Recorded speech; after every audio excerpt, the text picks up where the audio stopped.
नमस्कार, परम आनंद आयुर्वेद में आप सबका स्वागत है। आज हम बात करने जा रहे हैं एक बहुत ही कॉमन टेस्ट के बारे में, जो कि जिन पेशेंट्स को इनफर्टिलिटी की प्रॉब्लम होती है तो उनको बेसिकली ये डॉक्टर टेस्ट एडवाइस करते हैं। हम बात करने जा रहे हैं फॉलिकुलर मॉनिटरिंग टेस्ट के बारे में। इस पूरी वीडियो में हम ये भी जानेंगे कि ये कौन से पेशेंट्स यानी ऐसे कौन से पेशेंट्स होते हैं जिनको ये टेस्ट एडवाइस किया जाता है, और आयुर्वेद में ऐसे पेशेंट्स के लिए क्या स्कोप है, क्या ट्रीटमेंट है। आज हम इस टॉपिक पे बात करेंगे। चैनल पे वीडियो है, आप देख सकते हैं। फॉलिकुलर मॉनिटरिंग क्या होती है। बेसिकली फॉलिकुलर मॉनिटरिंग एक स्कैनिंग है जिसमें आपकी बॉडी में फॉलिकल्स अच्छे से बन रहे हैं या नहीं, और अंडे अच्छे से बन रहे हैं यानी रप्चर हो रहे हैं, मैच्योर हो रहे हैं या नहीं, इसके बारे में पता लगाया जाता है। तो ये क्या चीज़ होती है, सबसे पहले हम इसके बारे में बात करते हैं। जैसे जो फीमेल रिप्रोडक्टिव सिस्टम होता है, तो इसके बारे में भी हमारे चैनल पे वीडियो है, आप देख सकते हैं। और प्लेलिस्ट में भी जाके अलग से फीमेल रिप्रोडक्टिव हेल्थ से रिलेटेड बहुत सारी वीडियोस हैं, आप उसमें देख सकते हैं। आपको अच्छे से समझ आ जाएगा कि फीमेल रिप्रोडक्टिव सिस्टम में क्या क्या पार्ट्स होते हैं और उनके क्या क्या काम है। यहाँ पे मैं आपको इन शॉर्ट बताती हूँ। जैसे एक जो फीमेल रिप्रोडक्टिव सिस्टम होता है, तो जैसे आपका गर्भाशय है, गर्भाशय के दोनों तरफ क्या होता है, आपका ओवरीज होती हैं, जिसे अंडाशय भी कहा जाता है। तो यूट्रस के दोनों साइड जो ओवरीज होती हैं, उसमें जैसे आपकी डेट खत्म हो गई, जैसे आपका महीना खत्म हो गया, तो उसके बाद से एक फेज आता है जब आपके जो लेवल्स होते हैं, जो हार्मोन लेवल्स होते हैं, एस्ट्रोजन है, एलएच है, प्रोजेस्टेरॉन है, तो ये सारी जो चीज़ें होती हैं हार्मोन्स, ये बढ़ने लग जाते हैं।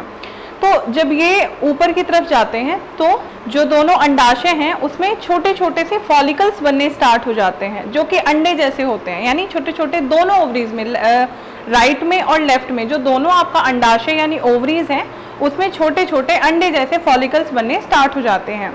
ये फॉलिकल्स एक्चुअली अंडे नहीं होते, इनके अंदर एग्स होते हैं। यानी ये अंडो यानी ओवरीज को अमंडाशय कहते हैं, उसके अंदर फॉलिकल्स बनते हैं।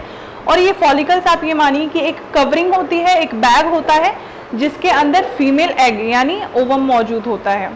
ठीक है, तो बहुत सारे फॉलिकल्स बनते हैं दोनों ओवरीज में आपके, और ये सारे फॉलिकल्स धीरे धीरे बड़े होने स्टार्ट होते हैं। लेकिन इन सभी फॉलिकल्स में से कोई एक फॉलिकल ही, या तो राइट ओवरीज में या फिर लेफ्ट ओवरी में, कोई एक फॉलिकल ही मैच्योर होता है यानी बड़ा होता है, और वो 10th डे से, जैसे 10th day, 14th day, 16th day, यानी जिस दिन आपका ओवुलेशन होता है उस दिन रप्चर होता है। यानी आप ये मानिए कि वो जो अंडा होता है वो बड़ा होके मैच्योर होके फिर वो फूटता है, यानी रप्चर होता है, और वो प्रिपेयर होता है फर्टिलाइजेशन के लिए। ठीक है, तो जैसे मैं बात कर रही हूँ फॉलिकल्स की, तो ये दोनों ओवरीज में बनते हैं, आपके लेफ्ट ओवरी में भी और राइट ओवरी में भी। वैसे ये बहुत रेयर होता है कि दोनों ओवरीज में से आपके फॉलिकल्स निकलते हैं, लेकिन ऐसा बहुत रेयर होता है कि दोनों ओवरीज में से फॉलिकल्स रिलीज होते हैं। बेसिकली जो एक हेल्दी फीमेल होती हैं, एक हेल्दी महिला है जिसकी मेंस्ट्रुएशन साइकिल बिल्कुल ठीक है, वो कोई मेडिसिन वगैरह नहीं ले रही, तो हर मंथ उसके या तो राइट ओवरी से या फिर लेफ्ट ओवरी से एक फॉलिकल यानी एक अंडा जरूर निकलता है मैच्योर होके, जो कि आगे फर्टिलाइजेशन के लिए प्रिपेयर होता है। उसके बाद क्या होता है, जो और सारे फॉलिकल्स होते हैं जो कि बड़े नहीं हो पाते, मैच्योर नहीं होते, तो वो अंदर अंदर फिर अपने आप वहीं पे खत्म हो जाते हैं। तो ये तो बात हुई कि जैसे जो ओवरीज हैं उसमें फॉलिकल्स होते हैं, फॉलिकल्स में से बहुत सारे फॉलिकल्स में से एक फॉलिकल मैच्योर होता है, और फिर उसमें से एग रिलीज होता है, और वो ट्यूब में, यानी जो आपकी गर्भाशय जो नाल होती है, यानी जो गर्भ की नली होती है, जिसे ट्यूब कहा जाता है, फेलोपियन ट्यूब, तो उसमें आ जाता है अंडा, और वो वहाँ पे वेट करता है किस चीज़ का, फर्टिलाइज होने का। यानी जब स्पर्म आता है तो वो फर्टिलाइज होता है। तो ये किस दिन होता है, ओवुलेशन वाले दिन होता है। ठीक है, ओवुलेशन वाले दिन क्या होता है, अंडा फूट के बाहर निकलता है और वो ट्यूब में जाके वेट करता है। ठीक है, ये कितने टाइम तक वेट करता है, 12 से 24 घंटे या फिर 48 घंटे, 12 से 24 या फिर 1 से 2 दिन वो वेट करता है अंडा स्पर्म के आने का। तो ओवुलेशन से पहले ये टेस्ट किया जाता है फॉलिकुलर मॉनिटरिंग का।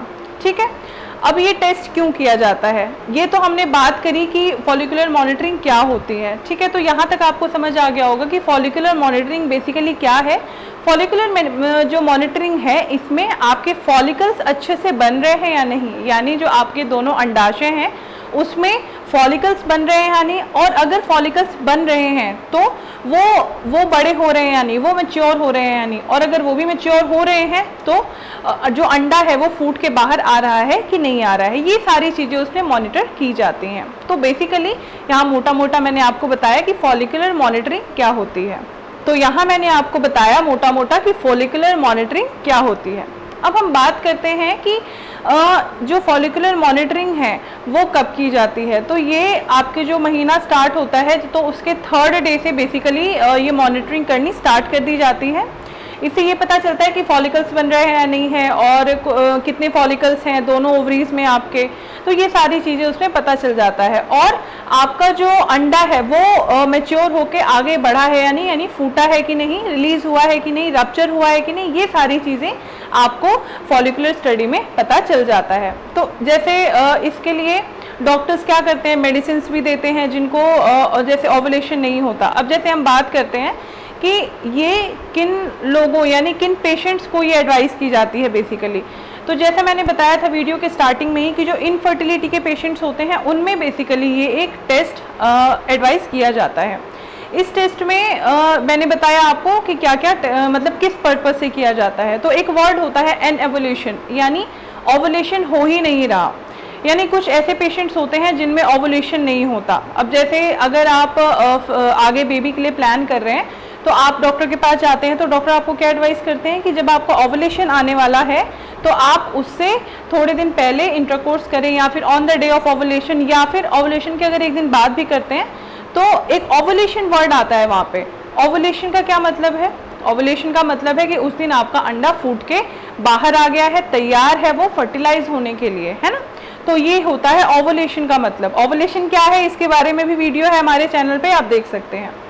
तो बेसिकली ओवुलेशन वाला जो दिन होता है उस दिन आपका अंडा बाहर आके रेडी होता है ट्यूब में कि स्पर्म आए और वो दोनों फर्टिलाइज हो, फिर आप कंसीव कर जाएंगे। लेकिन कुछ ऐसे पेशेंट्स होते हैं जिनमें ओवुलेशन नहीं होता। अब इसके क्या कारण है, या तो जो उनकी मेंस्ट्रुएशन साइकिल है वो डिस्टर्ब्ड है, अब वो उसका रीज़न या तो हार्मोनल इम्बैलेंस हो सकता है, या फिर कुछ और, या तो पहले कभी मिसकैरेज हुआ है, कभी अबॉर्शन हुआ है, इसकी वजह से हो सकता है।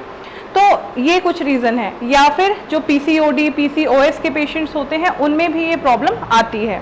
तो ऐसे जितने भी पेशेंट्स हैं जिनको इनफर्टिलिटी की प्रॉब्लम है और उनके ऑलमोस्ट और रिपोर्ट्स नॉर्मल आ रहे हैं, लेकिन फिर भी अगर कोई कॉज नहीं पता चल रहा तो हम उनको फॉलिकुलर मॉनिटरिंग के लिए एडवाइस करते हैं। या फिर हम सबसे पहले इनफर्टिलिटी का कोई पेशेंट आता है, हम तब भी ये कहते हैं कि आप एक बार फॉलिकुलर मॉनिटरिंग करवा लीजिए। इससे ये पता चल जाएगा कि आपके एग्स बन रहे हैं या नहीं बन रहे हैं, मैच्योर हो रहे हैं या नहीं हो रहे हैं। तो आपको ये पता चला कि फॉलिकुलर मॉनिटरिंग कौन से पेशेंट्स का आप करते हैं। अब मैं आगे जाने से पहले एक और डाउट क्लियर करना चाहती हूँ कि जैसे कुछ कपल, जैसे कुछ फीमेल्स होती हैं, वो अगर उनको फॉलिकुलर मॉनिटरिंग एक ये स्कैनिंग है, यानी ये एक अल्ट्रासाउंड होता है जिसे टीवीएस के द्वारा, यानी ट्रांस वजाइनल अल्ट्रासाउंड होता है ये, जो कि आपके जो वजाइना होता है, जो योनि होती है आपकी, उसमें एक प्रोब डालते हैं, यानी अब छोटा सा पतला सा टॉर्च टाइप का आप समझिए, प्रोब डालते हैं। तो उससे अंदर जो भी चीज़ें हो रही है, जो एक्टिविटीज़ हो रही हैं, वो मॉनिटर हो जाता है। तो ये कुछ पेशेंट सोचते हैं कि इसमें बहुत पेन होता है, लेकिन मैं आप सबको बताना चाहूँ इसमें किसी प्रकार का कोई पेन नहीं होता। इसमें किसी और प्रोसीजर से पहले कोई मेडिसिन, कोई इंजेक्शन, कुछ नहीं दिया जाता। इट्स अ वेरी कॉमन और बहुत ही कंफर्टेबल प्रोसीजर है। इसमें आपको किसी प्रकार का कोई पेन नहीं होता, तो आप ये आसानी से करवा सकते हैं। अगर आप में से कोई पेशेंट्स अगर घबराते हैं करवाने के लिए, तो आप बेझिझक जाके टेस्ट आराम से करवाइए। अब हम बात करते हैं कि जो ये जिन पेशेंट्स में फॉलिकुलर मॉनिटरिंग की जाती है, यानी एनएवुलेशन के पेशेंट जिनके ओवुलेशन नहीं हो रहा और जिनके एग्स नहीं बन रहे, अच्छे से मैच्योर नहीं हो रहे, और कुछ ऐसे पेशेंट्स जिनमें फॉलिकल्स ही नहीं बन रहे हैं। तो ऐसे पेशेंट्स का आयुर्वेद में क्या ट्रीटमेंट है? आयुर्वेद में इन पेशेंट्स के लिए एक तो हम डिटॉक्सिफिकेशन करते हैं, यानी उनकी बॉडी का शुद्धिकरण करते हैं, जैसे उनकी विरेचन करेंगे हम, और उसके अलावा उत्तरवस्ती दी जाती है। विरेचन उत्तरवस्ती क्या है, इसकी भी हमारे चैनल पे वीडियो है, आप देख सकते हैं। मैं यहाँ मोटा मोटा बता देती हूँ कि विरेचन और उत्तरवस्ती ये एक डिटॉक्सिफिकेशन प्रोसेस है, शुद्धिकरण होता है जिसमें आपके गर्भाशय और आपकी जो पूरी बॉडी है उसका एक तरीके से शुद्धिकरण हो जाता है।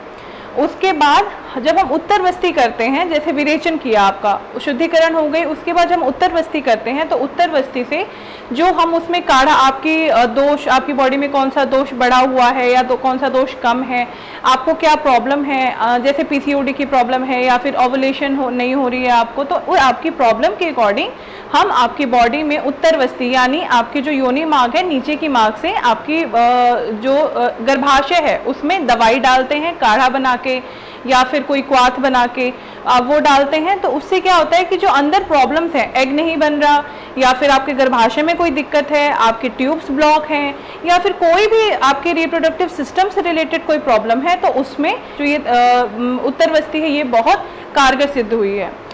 तो जिन पेशेंट्स को भी ओवुलेशन नहीं हो रहा यानी अनओवुलेशन, जो मैंने एक वर्ड यूज किया है जिसके लिए किया जाता है, या फिर आपको पीसीओडी की प्रॉब्लम है, पीसीओएस की प्रॉब्लम है, या फिर जो आपका फॉलिकल है वो रप्चर नहीं हो रहा, बन ही नहीं रहा, तो आप हर इन सभी सिचुएशंस, इन सभी कंडीशंस में अगर आप अपनी बॉडी का डिटॉक्सिफिकेशन करा लेते हैं तो आपके लिए आगे कंसीव करना बहुत इजी हो जाता है। आगे फिर आपको आईवीएफ के लिए जाने की जरूरत नहीं पड़ती है, क्योंकि आप जब ये डिटॉक्सिफिकेशन करा लेते हैं तो आपकी बॉडी का एक तरीके से शुद्धिकरण हो जाता है और उसके बाद आपकी जो एग्स की क्वालिटी है वो भी अच्छी हो जाती है और आपकी मेंस्ट्रुएशन साइकिल में अगर कोई प्रॉब्लम है, आपको किसी प्रकार का हार्मोनल इम्बैलेंस, तो वो भी ठीक हो जाते हैं।